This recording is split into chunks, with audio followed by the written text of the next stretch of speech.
અ, Rajkot IGP Shri Ashokkumar Yadav સાહેબ તેમજ Rajkot ગ્રામ્યના SP Shri Vijaysinh Gurjar સાહેબની સૂચના અન્વયે રાજકોટ ગ્રામ્ય ડુપ્લિકેટ વસ્તુઓ અનુસંધાને ડ્રાઈવમાં હોય જેમાંથી એસઓજી પીઆઈ પારગીની સૂચનાથી પીએસઆઈ જીજી ઝાલા એસઓજી તથા PSI Mishra SOG Gondal B division પોસ્ટે વિસ્તારમાં આવેલ ગુંદાળા રોડ ઉપર આવેલ વિશ્વાસ નામના ગોડાઉનમાં રેડ કરતા ત્યાં એક વ્યક્તિ હાજર હોય અશરફભાઈ મોહમ્મદભાઈ સજાદ જાતે મીર ઉવો 45 રે ગોંડલ વાળાઓને પૂછપરછ કરતા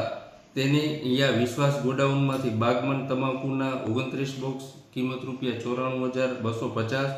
સુરેશ તમાકુના બોક્સ 23,4140, સાંભળે બીડી એના બોક્સ 123 કિંમત ₹55,719, ચારભાઈ બીડીના બોક્સ 28 કિંમત ₹13,160 તથા આરએમડી પાન મસાલાના બોક્સ